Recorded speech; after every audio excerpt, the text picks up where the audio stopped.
दोस्तों, आपका स्वागत है आपके अपने YouTube चैनल फैक्ट टैलेंट पर।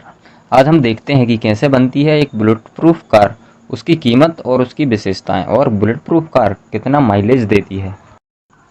आइए तो हम बुलेट प्रूफ कार के सभी तकनीकी पहलुओं और उसकी संरचना को समझते हैं। पहले तो आप एक बात जान लीजिए कि हर कार को बुलेट प्रूफ बनाया जा सकता है, चाहे वह कोई भी छोटी से छोटी या बड़ी से बड़ी कार हो।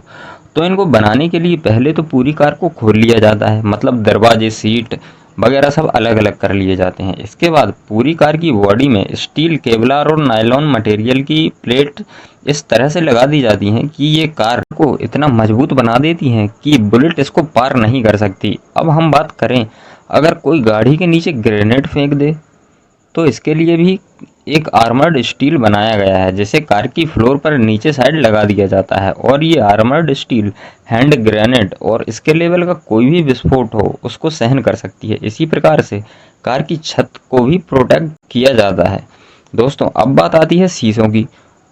तो जो कार के शीशे होते हैं उनको बनाते समय कांच के बीच में एक मटेरियल डाला जाता है जिसे पॉलीकार्बोनेट मटेरियल कहा जाता है। ये एक प्लास्टिक टाइप का मटेरियल होता है और ये पारदर्शी भी होता है, जिससे हम इसके आर पार भी देख सकते हैं। और इस मटेरियल की जितनी परत कांच के बीच में डाली जाती है, कांच उतना ही मजबूत होता चला जाता है। इस मटेरियल की एक खास बात यह भी होती है कि ये हल्का सा फ्लेक्सिबल भी होता है।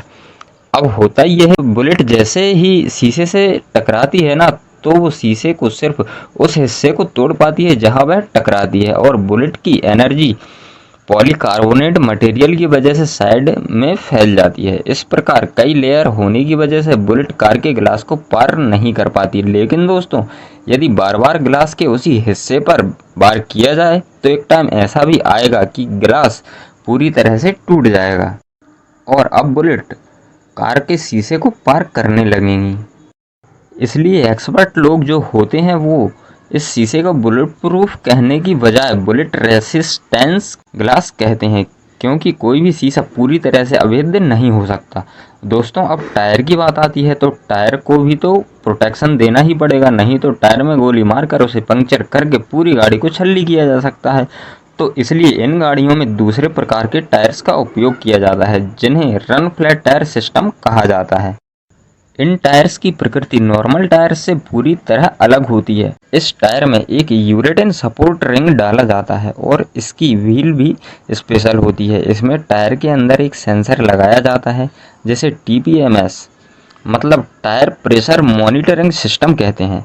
इसका काम होता है कि जब टायर में एयर प्रेशर कम होता है या हम कहें कि टायर हमले की वजह से डैमेज हो जाता है, तो ये सेंसर जो चारों टायर में 4 की संख्या में लगे हुए होते हैं, ड्राइवर को डैशबोर्ड पर सूचना भेज देते हैं। ये टायर किसी भी बैलिस्टिक हमले के कारण पंक्चर होने पर भी 90 किलोमीटर प्रति घंटे की रफ्तार से लगभग 160 से 320 किलोमीटर तक सफ़र कर सकते हैं। ये दूरी टायर की क्वालिटी पर डिपेंड करती है और इतनी दूरी में किसी भी कार को सेफ जगह पर आसानी से पहुंचाया जा सकता है।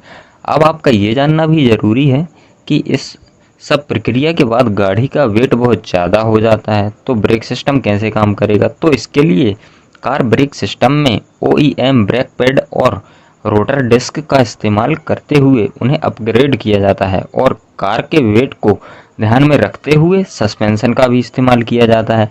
अब हमारी कार पूरी तरह से तैयार है किसी भी हमले से अपने बचाव के लिए। एक बुलेट प्रूफ कार के खर्च की बात यदि हम करते हैं तो इसको बनाने में लगभग 5 से 50 लाख रुपए तक का सामान्य खर्च आ सकता है। ये खर्च कार में लगाई गई चादर, प्लेट्स, शीशों की क्वालिटी आदि चीज़ों पर निर्भर करता है। और इसके एवरेज की बात करें तो जो कार 1 लीटर फ्यूल में बुलेट प्रूफ होने से पहले की बात कर रहा हूँ मैं, 12 किलोमीटर चलती थी, वही कार बुलेट प्रूफ होने के बाद 1 लीटर फ्यूल में सिर्फ 2 से 3 किलोमीटर ही चल पाती है। आपने अंदाज़ा लगा लिया होगा कि ये सब गाड़ी के वेट में हुई वृद्धि के कारण ही हुआ है। तो दोस्तों नमस्कार, आप हमारा मनोबल बढ़ाने के लिए हमारे चैनल को सब्सक्राइब कर सकते हैं।